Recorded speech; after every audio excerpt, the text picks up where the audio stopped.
afternoon. I'm Jim Eskin on behalf of Eskin Fundraising Trading. It's my privilege to welcome you to our March 4th, 2026 broadcast. Since we've been doing live and virtual broadcasts, we have in mind, heart, and spirit embraced the concept of learning community. And that means no single person has all the answers, but everyone has wisdom, experience, and personal insights to contribute. And we like to think between our live and virtual meeting space that we can answer almost any question. And today's topic is really going to put it to the test. There's Christy, welcome. We are going to address the huge space of artificial intelligence. I'm OCD, so I've been spending some time using artificial intelligence to research artificial intelligence. And we're going to share, I found something. MIT, believe it, has some wonderful free online courses, and we're going to share that link. And I'm kind of a bad student. The first 10 minutes, I'm on board. Next 20 minutes, I kind of diminishing return. This is done by a recent grad student. So I think the good thing is he's smart enough, but he's not too smart. So he actually kind of speaks English. And to me, it was and by the way, there are several modules to this program. I think if you wanted to buy it, it'd probably be $5,000 to $10,000. We are going to share it to you for free. Okay. And I say, give it a look. And there's Julie to say out in the outdoors. Artificial intelligence. I don't believe anything gets real until you put it into actual life spaces and decisions.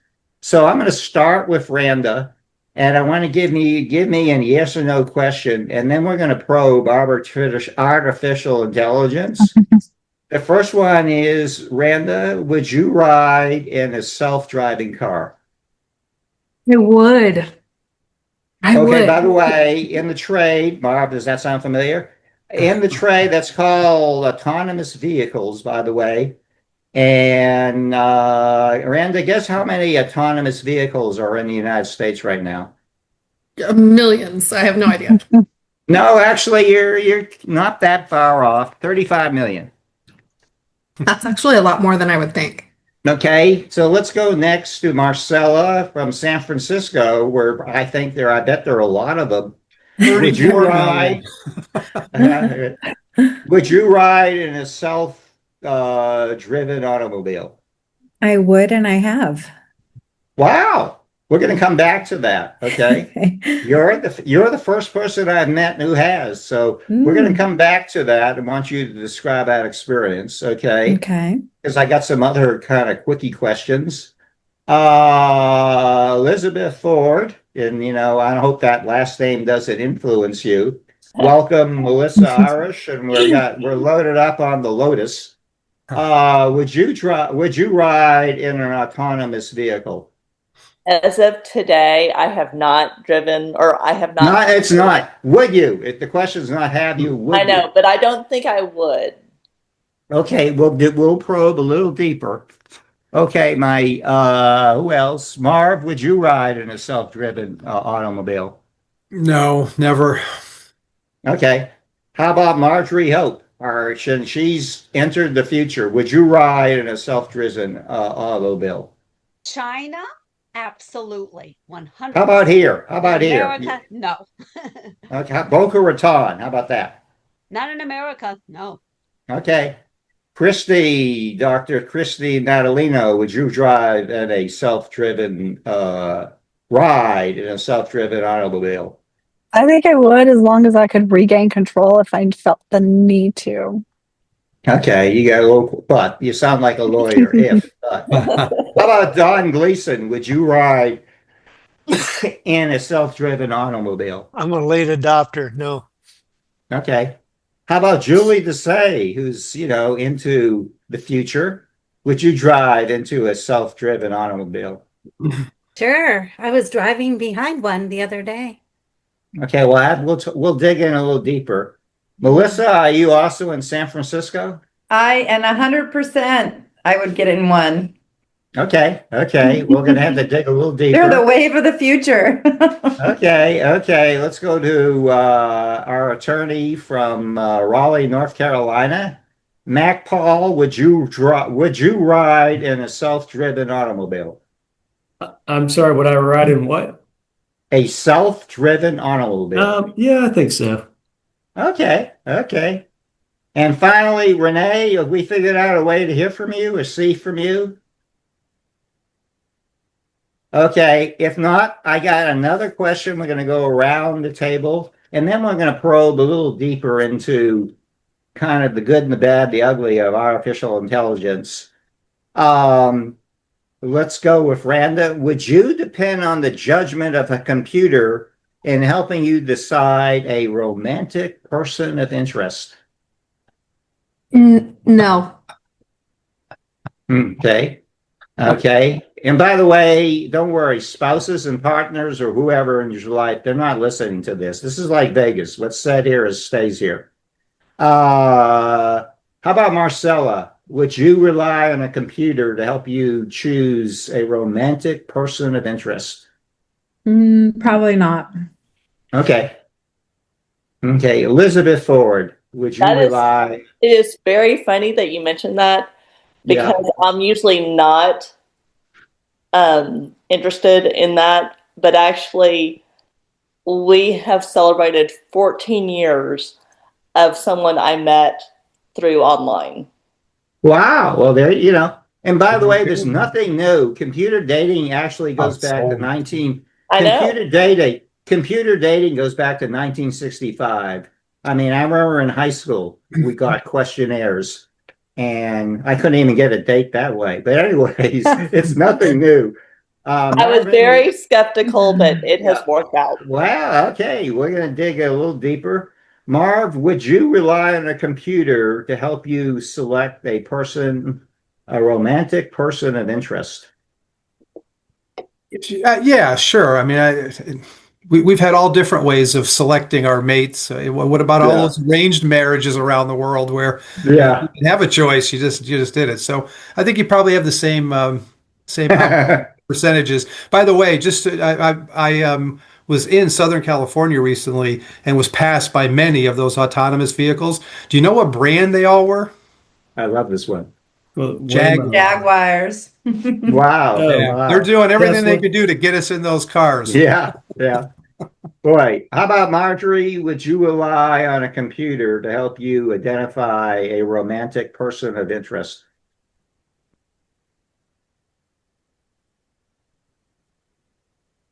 Did you hear the question, Margie?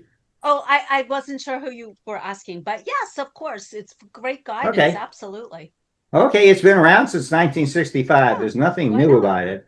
Yeah. Okay, Christy, who teaches wellness, would you rely on a computer to help you select a romantic person of interest? I'd be willing to use the information it provided, but not rely solely on it. No. Okay.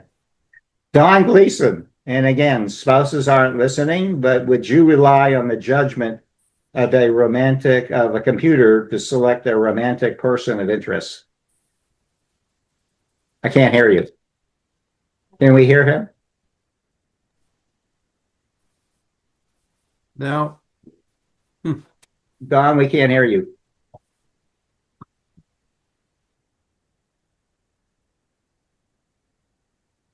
We'll come back to you, Don. We got more questions.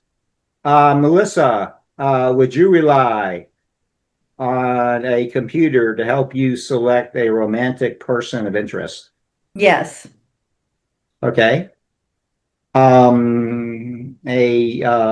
very respected real estate attorney and co-author, Mac Paul, would you rely on a computer to help you select a romantic person of interest? I don't think so. Okay. And finally, Julie Desay, how about you? Probably not. Okay. This question, and it's kind of a grab bag, you're wondering what type of imagination I have. Now, this one, you're going to have to dig deeper. Consider what you consider the most precious advice you learned from your parents, okay? And I got to tell you, it can evolve over time. And it's amazing to me is like, you think about your parents a lot differently 20, 30, 40 years later than when you're like 24. They're the enemy then. Uh, and I would think, and I had time to think about it. I'll offer up the advice I try to live up to. When the people you love win, you win. I contribute that to my two parents. And do you think AI is capable of giving you advice and counsel upon which you can base personal values, priorities, and goals?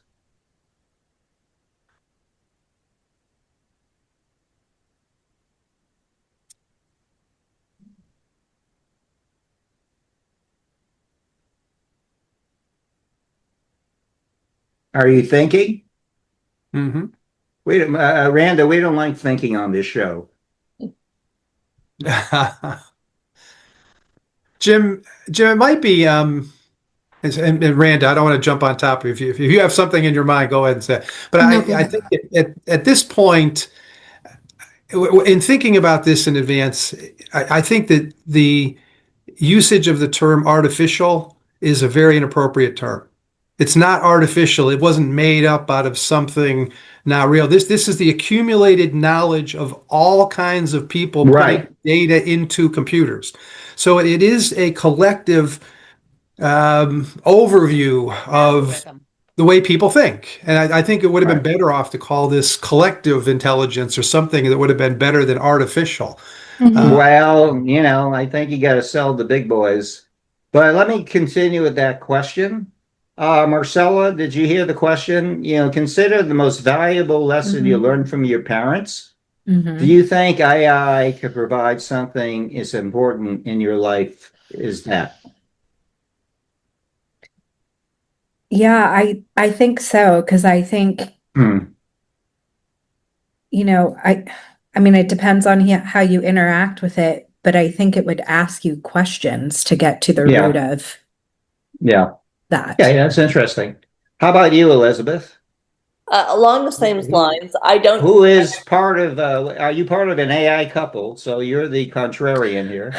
I know, very complex, but I think it really depends on what you're looking for and also what the collective is um, is including.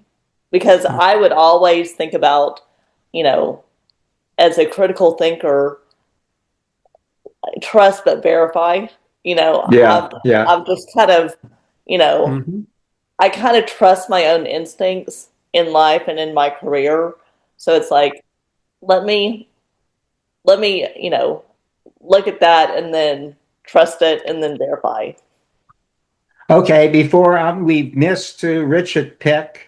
Rick Peck is the philanthropy guy, does a very popular podcast. You missed the first question, and it's we're trying to make AI or collective intelligence. We going to put a trademark on that, Marv, and share the royalties. Uh, Sure. Rick, would you ride in a self-driven automobile? I would, because my impression is that it wouldn't be out there if it hadn't been tested 1,000 times. And in fact, my son has driven in a self-driving automobile, and he said it was remarkably safe. So I would understand why people wouldn't trust it because it's not a human being driving. But again, this has been in the works probably for decades. So the answer is yes. And I suppose they're going to continue to get better and better in what they do. And I'd say that's Yeah, more of a commentary in general on AI, in my opinion, which I think so. yes, right. Renee Escobedo, who is a attorney, a CPA, and also does a damn good job washing windows. and I hope is going to host a show on our TV network called Legally Bald. But would you ride in a self-driven autonomous vehicle? I agree with everything Rick said, but I'm not quite there yet. I think there will come a day in the near future where I will probably ride in a driverless car, but I'm not quite there yet. Okay. You know what my wife said? She would prefer to ride in an autonomous vehicle, one rather than driven by me. So, okay, now we're going to go to extreme measures. And by the way, this was in Time magazine, so I'm not making this up. Let's really stretch our imaginations. This is AI to the extreme. There is a multimillionaire futurist tech entrepreneur named Brian Johnson who is projecting by the exponential learning capacity of AI that by the year 2039, he can make immortality a reality. And you wouldn't believe there is some very, very strenuous health requirements and commitments to this program. First of all, Randa, are you interested in immortality? No, thanks. I'm good. I'm good. No, I'll go when it's time. I'm good. Okay. Marcella, would you be interested in a program to achieve immortality? I don't know. I hesitate to say no, just flat out. I'm unsure. You'll have to, move on to someone and I'll think about that. Okay. Elizabeth, how are you on immortality? I don't think I would bite for it. Let me just tell you before we go to Mara, because he seems always to be ahead of me, to give you, I'm sorry, some of this is going to be, I'm sorry, it was in Time magazine, but some of the regimen, it's pretty extreme. Now, the first step, you got to get 8 hours of sleep a night. Okay, I know what you're saying. I think it's one thing to lie in bed 8 hours. I'd love to get 8 hours of sleep. The next thing is no cookies, so obviously they're dietary. That's probably something we all could sign up. You now get this, I'm not making it up. It's in Time magazine. You take 1,100 pills a day. That's a lot of pills. Oh my God. For what? No. Okay. And then you wear this cap which shoots infrared flashes into your brains. Okay. And finally, I don't know how to put this. I'm saying it scientifically because this is for science, not for enjoyment. I don't know what it is for the female gender. Men need to put a mini jetpack on their penis when they sleep. Again, that is for science. It's not for pleasure, okay? Okay, so that's the requirements. Marv, are you interested in this immortality program? By the way, right now you got to do a $1 million down payment to sign up. 1,500 people have already signed up. You know me, I'm a big proponent of term limits. I think we should all have term limits. Krista, you teach wellness and everything. What do you think of immortality? No, thank you. Physiology does not work in favor of that.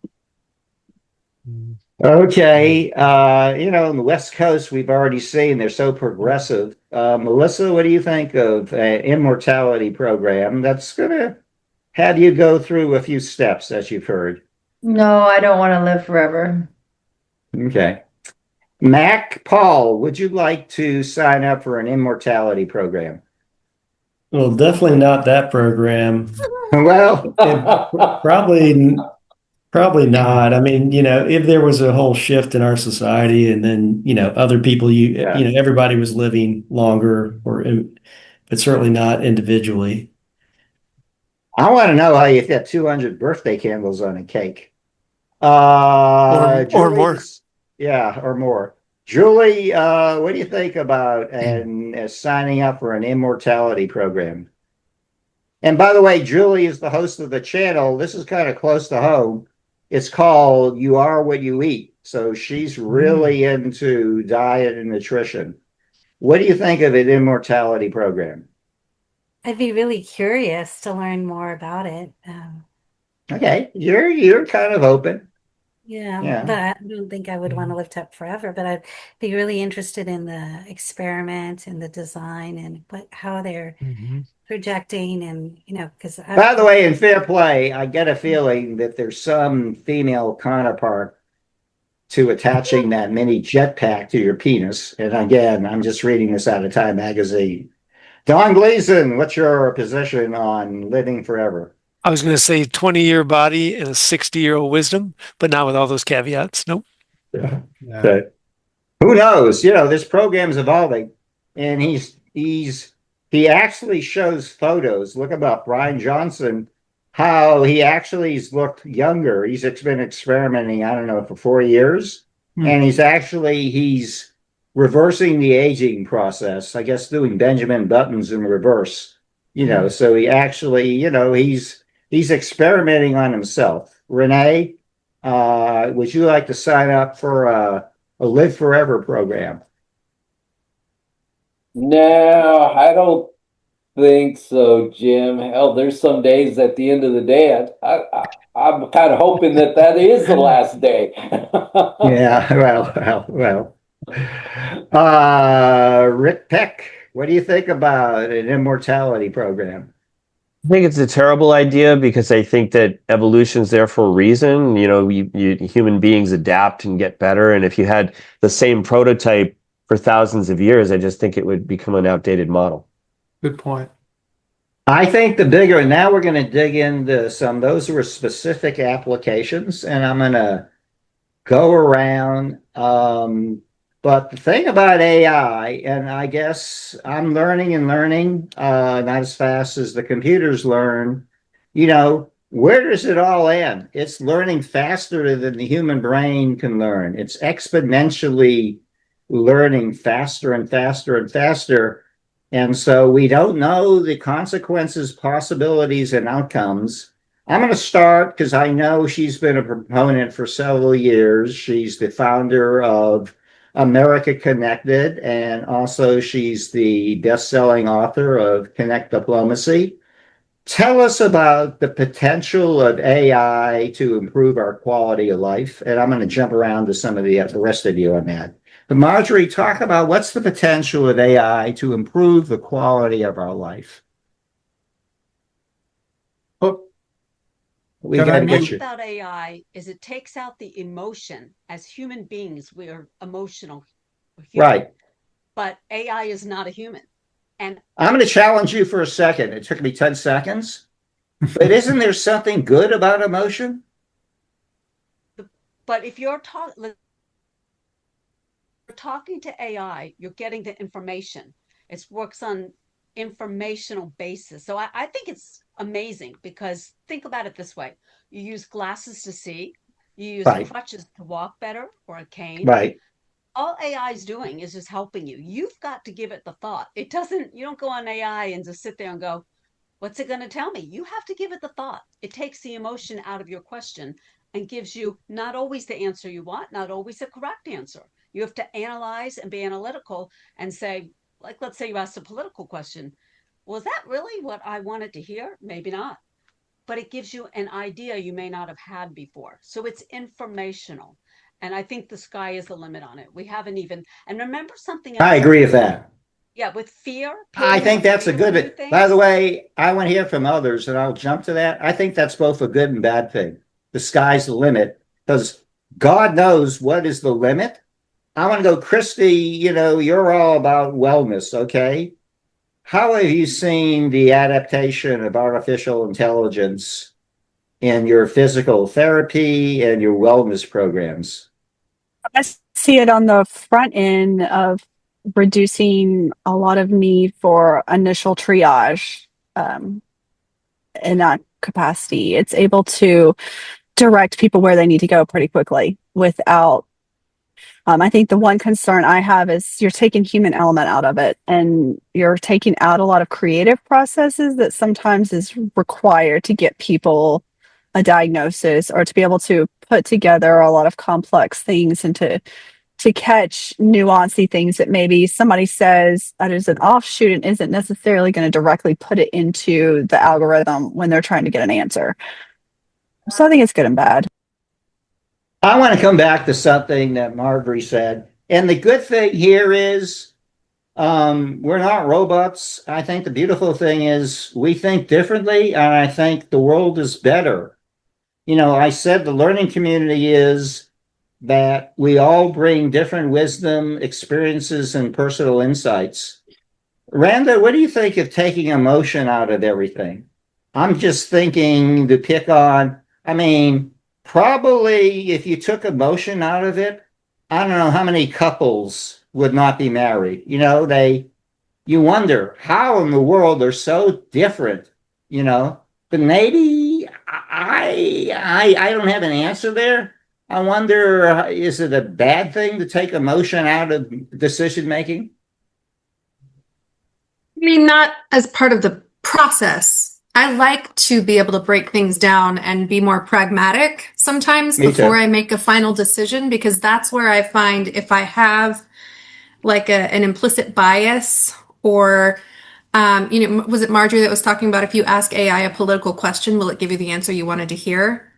Yeah. That helps me understand if I'm getting the answers I want or the answers that are true and factual. Yeah. So I do think there's some credence to that idea, very much. But I wouldn't do it that way completely. I wouldn't take it all out the whole time, because I also think that everything needs to still be essentially human-centered, and so it cannot be completely without emotion, although removing some of that emotion for the purposes of decision-making can be helpful.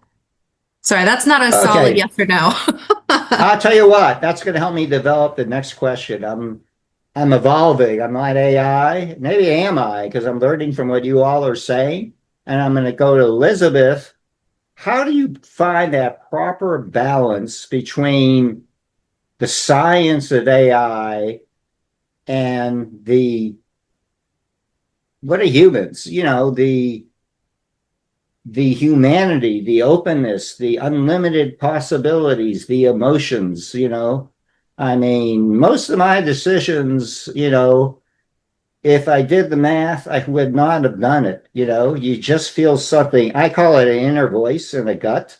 But how do you see AI mixing with, what's the best way to say it? Emotional intelligence and human intelligence and doing things by your gut. And maybe sometimes, 1 and 1 doesn't make 2. That is an interesting question. I have been spending a lot of time thinking about emotional intelligence, and it's not as common as people think. I am looking for new opportunities, and so many people think that they have it, but they don't. Yeah. And it's a very important soft skill to have. And I just think that AI, and I'm not, I'm very limited on my exposure to AI. Me too. So I know that there are so many benefits for AI, and that's why I'm kind of hesitant to actually, go full on with AI, because I know that there's so much emotional intelligence that I want to carry on to my new job, that AI might remove, might remove, and I probably am wrong by saying that, but it's a complex picture. Hey, Marv, what's the right way to balance artificial or collective intelligence with human intelligence? Well, I always wonder where the intelligence is coming from, even in AI. Where are the computers drawing their knowledge from? Because people who are putting things out there into the general domain of knowledge, whether it's a textbook or something else you've written or your podcast, it's gathering data. People aren't putting that data in without emotions. So Yeah. while the computer's just simply using algorithms and data, it's weeding out the emotions, but it's feeding off of information that was put in emotionally. So there, I don't know that you totally extract all of that out of there. Yeah. I told my kids who are now 29, they've lived their whole lives with computers, and I told them when social media started emerging, be very careful when you use these tools or these platforms, because 50% of the stuff out there is just crap. It's not true. It's nonsense. It's somebody's opinion. I now tell them it's 90%. So if these computers are gathering this and calling it data and intelligence, I don't know what kind of filters they're using. I mean, if you take, the old adage of, junk in, junk out. Yeah. I don't know. I don't think any of us know. I like the comment earlier. Gather your information to make decisions from wherever, whether it's artificial or somebody standing in front of you. You're still going to verify. You're still gonna test and make sure that what you're hearing makes sense. So always do that, regardless of the source. I want to move to Mac Paul, because Mac, I started thinking, Mac, do you do more commercial than residential real estate? Well, yeah, but I mean, what I am doing is on like the zoning entitlement side. So I'm really And you do a helping. law, and you're a lawyer, and you're also teaching this now. But you can speak to the real estate space, because I started thinking, some of the biggest decisions, of course, who are you going to marry? I don't know. But maybe choosing where you're going to live.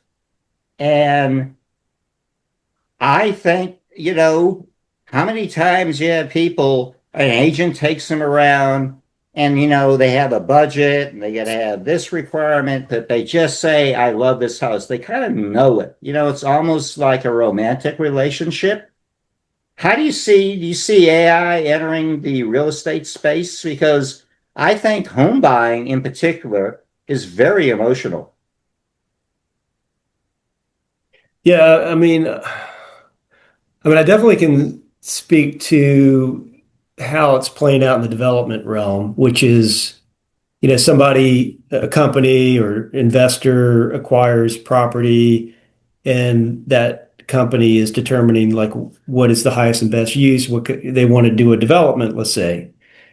There are AI companies now starting to compile all of the information you could possibly imagine to determine what could be built on that property from a regulatory standpoint, infrastructure, environmental, political.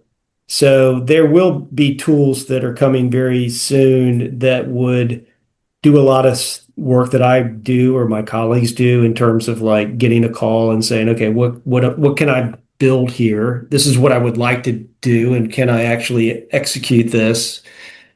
Where it's going to struggle is like a lot of my work is like I'm making an assessment based on a conversation with like a mayor or a legislator or politician or a planning board member. But I mean, AI could actually take out a lot of the guesswork, and they might actually know better what a person is going to do than that person talking to you knows what they're going to do based That's on amazing. their entire life's, actions. I don't know. But it's still very early. But I'm getting calls from AI companies about beta testing, different systems. Correct. I want to move around. I want to get to Melissa to get fundraising, but Dawn teaches leadership, coaching, and life transitions. How much of that is emotional? Where do you balance the human and the computer intelligence in making pretty serious decisions, right? Still not working. Let's go to Rick Peck then. Get your sound. We'll come back. You don't worry. Pipe it out, Don. Okay, Rick, let's talk about philanthropy. Sure. I don't think, when you get the major gifts, and by the way, philanthropy, I think, was something like $600 billion last year. That's private money. Yep. And 90% of that came from just 10% of the donors. I'm convinced that for your major gifts of what happened, there is nothing more personal, impactful, and less artificial than major gift fundraising. So where do you see, I could see maybe in robocalls or sending out 1 million direct mail pieces or, social media blasts. But where do you see I don't know. I question if artificial intelligence can fit into major gift fundraising. Well, I'll go back to I think what Marjorie was talking about. She said you can't just go up to AI and say, fix this for me. So if you give it an intelligent problem to solve, it will help you solve it. And that's the way I look at AI, is that to everyone's point, AI is not perfect, but I just read an article recently that really changed my mind about the sophistication of AI and how it's continuing to evolve and get better and better year by year, if not month by month. So how you use it in major gift fundraising is like, I could take a case for support that I wrote and run it through and see if it writes a better case for support than I just did. Or I could run it through and make sure that any sort of research that I'm doing is better than I originally thought it was going to be. Or maybe there's some other option around communication that I'd run it through and say, this is actually more effective to communicate with this particular age group if you use this language, or whatever it is that I want to solve for. Do you think AI can help you get someone like you? No, I think that there will never replace the human to human contact, but I think it can help a human being be more efficient in reaching out and connecting with the people that you want to connect with. I think the major problem that most nonprofits and donors are trying to solve for is the nonprofits say, how can I find more donors that would be more likely to give to us? And then the donors would say, how can I find more nonprofits that are most likely to be something that would be part of my portfolio? That's a problem that still hasn't been solved very well. Yeah. Okay. And John, in a few minutes, we're going to have you. Most of the folks here are you going to be featured on our new, and I'm probably, if I listened to AI, I wouldn't be doing this, but we're launching a streaming TV network. And I'm going to have John do a demonstration. But Melissa, I want to get you into this discussion.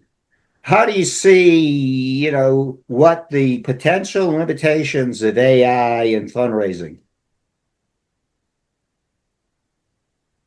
Oh, that's a big question. Well, right now, my firm and we're putting together sort of best practices because we do so many kind of strategic fundraising plans and capital campaigns with assessments that I think we'd be remiss not to be advising our clients on how to leverage AI. So we're putting together the list of we think are really how we use it and how we think they should use it. So prospect research, time, we kind of am dividing it into like time management, quality, and then just having a bigger data set to get better results. So benchmark, we encourage them to use it for benchmarking.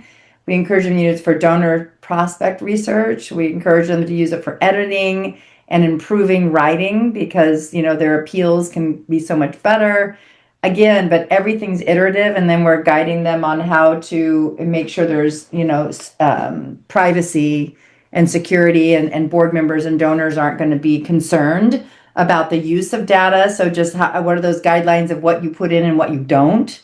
So all those things are things we're developing for our clients right now because it is so advantageous. Don Gleason, can we get you? Are you now speakable? Testing. There he You is. are.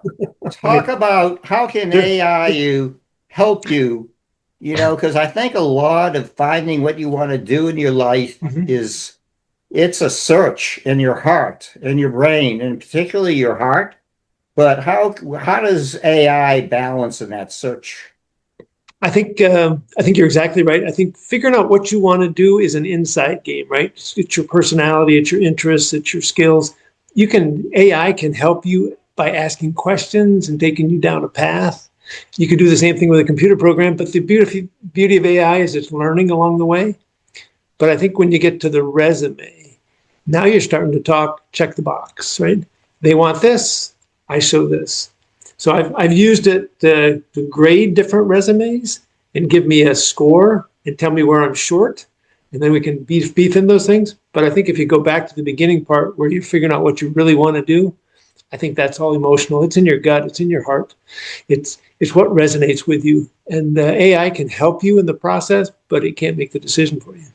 You see, that's the balance, the the AI and the HI, that where who mentioned, takes the emotion out of it. And but whether better for worse, so many critical decisions in our lives, and maybe bad decisions, but they were part of our decision making, was driven by emotion. But hey, Marjorie, one of the If things I'm I gonna love, go if I ahead.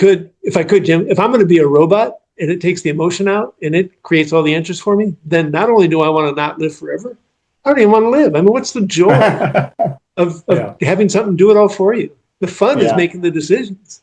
yeah. And learning that way from the right and the wrong. Hey, Marjorie, one of the things I love about America Connected is your vision to bring the world closer together. And how can AI expedite that wonderful vision? So when you are dealing with a question or something like that, like even in fundraising, it can get fuddled with emotions. And that's the problem with emotions. So if you ask like what you're saying, a direct question, how can I bring people together? Or I called someone, they didn't respond. AI gives you answers you wouldn't have thought of. It doesn't mean it will work, but it gives you the idea and it Yeah. gives you the way that you can coordinate it to what could work. Yeah. And that's a problem with Hey, emotions. yeah. Okay. Hey, we are delighted that many of you are going to be featured in our new network. John, can you take 3 minutes and show how our network, how people can access, which will be primarily through Roku, which is on most smart TVs, okay? And even if it isn't your TV, you make a whopping purchase of under $30 and one time to buy a plug-in app. And not only will you get our network, but you'll get a lot of sports and entertainment. John, can you run us through how you access our new network? Yeah, I'm happy to, Jim, and I will just. A lot of you are familiar with this. I tell people that if you have Netflix, it's the same concept, except it's Netflix for your brand, your content, and Jim's network, the Empowerment Upstream Network, is a community of like-minded and complementary topic and um, content experts. And this allows you to do some things that this is not a replacement for YouTube. I want to make that real clear. It's not a replacement. This is there's a bit of an age divide, and I'm in the upper level, so I'm including myself. But if you're 40 and under, this is ubiquitous in your world. You have streaming TV, you watch Netflix, you watch ESPN, you do all those things, and so this is a way to create a direct opportunity to connect with people. And I'll tell you the example or tell you some reasons why as soon as I walk you through just how you access it. So just like apps on your TV, or excuse me, on your phone, with your TV, if you've got a smart TV, Roku, Amazon Fire, you click over to that aspect. And as Jim said, over 85% of TVs now have this embedded in their television. So you don't even, in most cases, you can just click the Roku button and it'll take you to this screen. And here are, if you can see my screen, you can see as I'm scrolling, and you can see some of the opportunities here to connect with different kinds of content. Here is Jim's network, and you just click on it like you do Netflix. And rather than drama, comedy, adventure, you're going to have content that is driven to different concepts. So for this demo, I've created some of Jim's content and just labeled them by the content area. So, for example, if this was Don Gleason's channel, it would identify this content as Don Gleason's network or Don Gleason's channel, and you, just like you do with your Netflix, any content or movie that you want to watch, you just find what you're looking for. There's a clear definition of what that content is, and you're off to the races. Now, some of the advantage of this versus Netflix, or excuse me, of YouTube, is that this is not rented property. You are not subject to your content being restricted, demonetized, or any other content. This is your channel, and it's your representation of your channel, and you're not going to be demonetized. And by the way, there's no advertising, and so you just watch the content. Right, correct. One of the other aspects is we did a market research survey, and we asked people where are they most likely to consume curated content that they want to watch on demand. And over 85% said we don't want to do it on our laptop. We don't have time to do it at work, but when we're at home, we're looking for curated content that are going to, help with my business, give me some new ideas, but we want to do it in our lazy boy on our couch, and we want to do it on our big screen. And so this is one of those things where this gives you all of those aspects. There was some great information about laptop fatigue and computer fatigue at the office. And so this gives you an opportunity to watch things where you want them, when you want them, and on demand. And the other thing I'll tell you briefly about having your content on a streaming platform is that unlike a lot of other, I'll just say YouTube, for example, and I'll tell a quick story. I was talking to someone in Chicago a couple of days ago, and I've had this happen a few times, but she said, well, I don't really understand the value of this because I've got a robust YouTube channel. I get a lot of views there. And I explained it's not a replacement. It's an and, not an or. But the other thing is I'd never heard of her. I'd never heard of her channel, her YouTube channel. And so we were on a Zoom call together, and I said, can I share my screen with you? And will you tell me the name of your YouTube channel, and I'm going to see how easy it is to access. And she gave it to me, and there were a lot of generic words in her channel, and she was nowhere to be found on my my access to the YouTube channel. And so I explained to her, just because you see it every day, it's because you're adding content to it and you go to it. People, your clients, they're going to see your YouTube channel because they're used to going there, and the algorithms point them in your direction. But for somebody with zero familiarity with your brand, you're really hard to reach. Whereas with this channel, your content is democratized. And if I tell you go to Jim Eskin, and all you have to do is type JIME on the search engine, and this channel pops up, and it's standalone. And I'll do that for you in real time because it really does lessen the amount of clicks to get to your content. And by the way, John, may I interrupt? What made me feel so good, this is something brand new. Think about doing your first Zoom call. Think about sending your first fax. Think about sending, making your first cell phone call. He searched only 3 gyms. I can tell you there are more than 3 gyms in the world. So we're on the cutting edge of something brand new. Okay. Yeah. And one of your other channels that was Jim was the Jimi Hendrix Experience. So you're in good company there, Jim. Yeah. But anyway, he didn't achieve immortality, did he? No, he didn't. 25. Yeah. But that is what we're looking to do, and we're wanting to add as many of you as we can fit in the channel, which is an infinite number of people with content creation. And the other great part of that is you're building a community within this platform. And one of the things we'll be doing is we'll be asking you to create a 30-second commercial spot for your channel. And we're going to put your commercial on other people's channels, and they're going to put your commercial. And then that way, I share people real quick, and I'll just close with this. I love the Food Network. I like to cook. I like to grill. I like to do things. But I don't like every person on the platform on the Food Network, and that's okay. We all have our favorites, and that's what's gonna happen here is people are gonna start watching, and they're gonna find content and personalities and people they really are aligned with.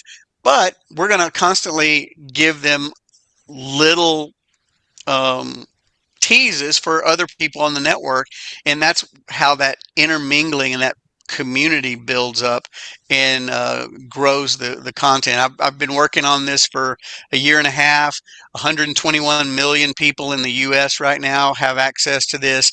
By 2029, which sounds like a million years away, but it's 3 years away, there are going to be almost 4 million people globally that are using streaming networks. So it's coming. Right now, it's a smaller market than traditional analog television. YouTube still has a larger audience, but it's not what's happening right now. It's what's growing and how people's habits are changing. And the number of people that are cutting cords and going to a streaming application is outpacing the growth right now. So more people are just getting rid of it than they are joining it, but because they're looking for something else, and quite frankly, because there's not a lot of great content on analog TV or traditional TV, cable, satellite. So I'm so excited about this. I'm working with a few other networks, and we're already seeing some great hyper focused content that is being picked up by people like in healthcare, in education, in some other areas that are really taking off. So I'm excited that Jim is on the he's an outlier. He's an early adopter, and this is going to be a great opportunity for all of you guys to take advantage of. I want to call me the Alyssa Liu of streaming TV. But anyways, John, can you put up, I have a closing, we're going to do a quickie round. We only have a few minutes left. I want to thank everyone. Can you, I'm OCD, so I get obsessed. And so I've been trying to research and catch up, and I found a great online course. Can you put up that slide that MIT has a free online course on, can you put that up? And we have the link, and everybody will be sent a recording of this. We're also going to post this on LinkedIn and social and Facebook. And John, can you put up that slide with the MIT address? And I want to have, okay, you can't do it. No, I can't. I'm just, I wasn't okay. prepared. While you're that, I'm going to throw up a question. I'll start with Elizabeth, and this is a quickie round. I mean, we don't know what AI is about. Elizabeth, and this is a great, by the way, it was developed by one of their grad students who I like to say was that sweet spot. He was smart enough, but he wasn't too smart. So he actually spoke English. And this is in several modules. I think you could go out and buy this for $5,000 to $10,000, or you can scroll this on demand for free. Elizabeth, who should make the decisions of just the boundaries on where AI and how high and where it can go? Who should have that power?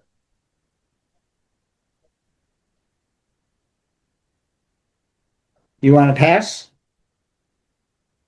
Can we hear? We can't hear Elizabeth. Get her, Elizabeth. Sorry. Who should make the boundaries? Who should set the rules for AI? The people, not leaders. Hmm? What's that mean? Who's the people? Us? Us. Everyone. 350 million Americans? I think so. How about Christy? Who should have the power to decide it's okay that AI do that, it's not okay that it can do that? I mean, ideally it's everyone, but I'm not sure practically how Yeah. it happens. Let's go to a lawyer. Mac Paul, who should set the boundaries of where AI should go? I don't know. I mean, I read the political debate about it, which has become polarized like everything else. In terms Sure, of no sure. regulation versus lots of regulation without a lot. Well, I'm just not informed enough to know kind of where the real problem areas are. Lots and lots of businesses are, as people have talked about today, are like already incorporating it into all sorts of applications in the way they, conduct their business. But I'm sure they're. I mean, we keep hearing the doomsday scenario where AI, Yeah. goes out and decides it needs to kill everybody. But I don't. I've seen that movie, by the way. Yeah. Hey, Rick Pick, who should set the boundaries on what AI can and cannot do? I think it should be AI thought leaders, people who are very close to the work.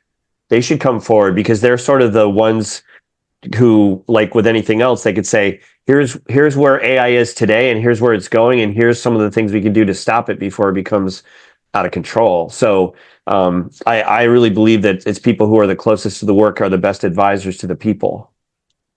Okay. Okay. Renee Escobedo, where do you think? And then we'll go to Marv. Okay. Who should set the boundaries? Yeah, I think Rick brings up a very, very good point, but we're in the infancy. We're still in the infancy of yeah. of AI. And I think what I'm seeing now is kind of where we were at with social media. And I don't want to see government stepping in to regulate it, but I agree that there will come a day when there's going to have to be some policing of this. Yeah. Yeah. And I would hope that the ethical thought leaders, or that the thought leaders in this arena are ethical, and the right decisions will be made. But unfortunately, if social media is an indicator, I'm not that confident right now. So I don't know. Hey, More to come, I think. yeah. Don Gleason, who should set the boundaries? I think it has to be an independent party, people who are not engaged in either selling it or controlling it, like the Congress, right? I agree with Elizabeth. It's got to be a concern about some of the leaders in terms of elected politicians, because they're going to be in bed with how are we going to use AI, and AI is going to try to reap everything they can, like social media is. So I think it's got to be people who are independent. You can use some of those others as advisors, because they got to get started on what AI can do and where it's going. But I think we, the people, through an independent party, need to have a voice in that. Marv, you worn a lot of hats. Who should set the boundaries? Yeah. And again, I choose my advisors and from all different ways. And I have a great old friend who spent years, decades, and with 3 startups in the tech world, is an industry leader in technology. So he's a part of these conversations all the time. We just had lunch last week, and he said very clearly, we should all be very worried about this. This is problematic at a level we can't even compromise or comprehend, because the problem is people are going to use this is a tool. And I kind of jokingly said earlier with the artificial was the wrong word. I think that this should be viewed as supplemental intelligence, that it should supplement all of the other ways that we think and learn and make decisions, and as a tool. And but other people, we should be not worried about how we use it, because we can all choose to use it or not use it, like everything else that comes into our lives. But we can't choose how other people use it. And that's going to be the real challenge here. There's not going to be one universal fix with this. You're going to have people my friend's greatest concern has to do with work and the economy. It will change both dramatically. That's why you have these politicians having conversations about guaranteed income. You'll just get paid to do nothing, because some people are going to be put out of work by these tools. So he should be very worried and stay vocal and let people know that we're not going to just let this take over our lives. And I, the I great don't know is who the Randa, ultimate person is. yeah, There are a lot of yeah, people who think they should be yeah. in making those decisions. Is I probably Randa, wouldn't choose any of them. is Randa Luna still with us? I want to give her the final word. Randa, are you still with us? I really think it boils down to three buckets.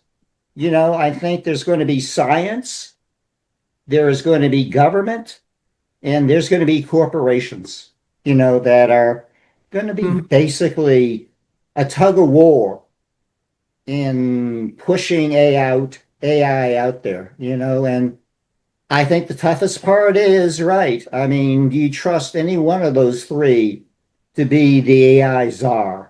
You know, and maybe we need the best systems have checks and balances, don't they? Follow the And money, Jim. Follow the money. yeah, well, and the cuts corporations are really going to be doing a lot. I want to thank all of you. And we're going to be putting a short 1,300 character summary of our discussion on LinkedIn and Facebook. By the way, it's 1,300 character spaces because that's all LinkedIn allows you. And then we're going to share this recording to everybody who signed up. A lot more. John has done the research. You know, we are on-demand society. That's why we have pivoted to a streaming TV network. People want to watch things, what they want to watch, when they want to watch it. So typically more than 10 to 20 times as many people are going to watch our recording on demand. And you'll be sent this, and then we're going to post it on LinkedIn and Facebook. And I want to thank all of you, and we're going to continue discussions of how you all can be the innovators in driving our new streaming network that's all about leading healthier, happier, and more fulfilling lives.